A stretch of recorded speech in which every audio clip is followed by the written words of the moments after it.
हरे कृष्णा।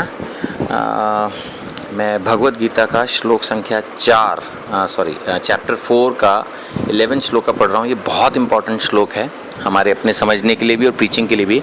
इसमें 3 शब्द जो हैं मैंने देखा है कि प्रीचिंग में बहुत फ्रीक्वेंटली यूज़ होते हैं, जिनका नाम है यथा माम प्रपद्यन्ते।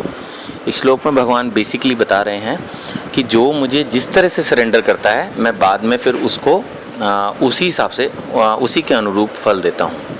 ये हमने अपनी रियल लाइफ में भी देखा है कि हम जिसके भी प्रति जितना सरेंडर्ड होते हैं तो उतना ही पलट के हमें मिलता है।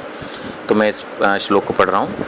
ये यथा माम प्रपद्यन्ते तान तथा एव भजामि अहम मम वर्तम अनुवर्तन्ते मनुष्या पार्थ सर्वशः।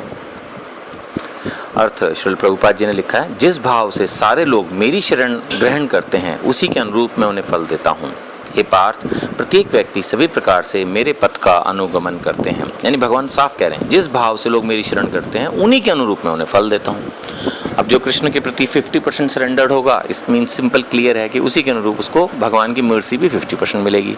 अगर कोई कृष्ण के प्रति 10% सरेंडर्ड है तो 10% उसको फल मिलेगा, और 100% सरेंडर्ड है तो कृष्णा उसको अपनी मर्सी 100% प्रोवाइड करेंगे। It's very clear. वो बात अलग है कि भगवान अहेतु की कृपा भी करते हैं, जो लोग एलिजिबल नहीं होते भगवान उन पर भी कृपा कर सकते हैं। That is within the powers, is omnipotent. But in routine Krishna says in 4.11 Bhagavad Gita 4 chapter verse 11 कि जो लोग जिस भाव से मेरी शरण ग्रहण करते हैं उसी के अनुरूप मैं उन्हें फल देता हूँ। तात्पर्य श्रील प्रभुपाद के द्वारा। श्रील प्रभुपाद की जय।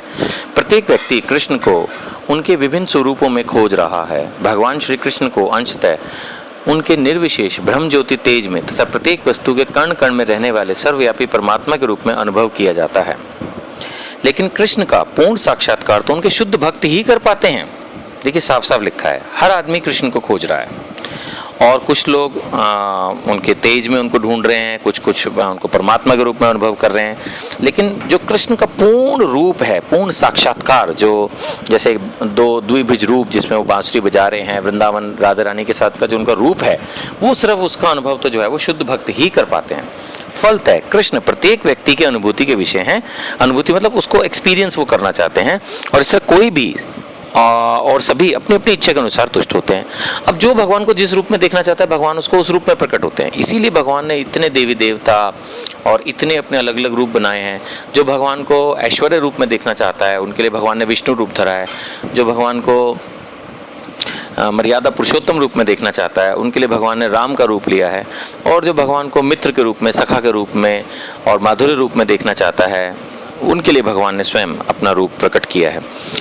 दिव्य जगत में भी कृष्ण अपने शुद्ध भक्तों के साथ दिव्य भाव से विनिमय करते हैं, जिस तरह से भक्त उन्हें चाहता है। कोई एक भक्त कृष्ण को परम स्वामी के रूप में चाह सकता है, दूसरा अपने सखा के रूप में, तीसरा अपने पुत्र के रूप में और चौथा अपने प्रेमी के रूप में। ये अलग अलग रूप बताए हैं। जो भक्ति के 5 रस होते हैं, मैं एक बार उनको रिपीट करूंगा यहाँ पर। जो भक्ति के 5 रस होते हैं उनमें होता है शांत रस सबसे पहले, जैसे प्रहलाद महाराज का था कि the God is great, he is omnipotent, he is everywhere. Then दूसरा आ जाता है फिर दास्य भाव, फिर तीसरे नंबर पे आ जाता है साक्य भाव, और चौथा होता है वात्सल्य, जिसमें माता पिता के रूप में हम भगवान के लड्डू गोपाल के रूप में सेवा करते हैं, और 5वां माधुर्य जो गोपीज का भाव था। तो यहाँ पे वही बताया है कि कोई एक भक्त कृष्ण को परम स्वामी के रूप में चाह सकता है, दूसरा परम स्वामी के रूप में चाह सकता है मीन्स दास्य भाव हो गया, दूसरा सखा के रूप में, तीसरा पुत्र के रूप में ये वात्सल्य भाव हो गया, और चौथा प्रेमी के रूप में ये हो गया माधुर्य भाव। तो कृष्ण सभी भक्तों को समान रूप से उनकी प्रेम की प्रगाढ़ता के अनुसार फल देते हैं। यानी अल्टीमेटली यहाँ बताया गया है कि फल सब में सेम है, लेकिन उसमें जो प्रेम है, चाहे वो वात्सल्य में प्रेम है चाहे साख्य में प्रेम है, वो कितना मतलब प्रगाढ़ है, मतलब कितना मजबूत है, उसके अनुसार जो है वो भगवान जो है वो फल देते हैं। हरे कृष्णा।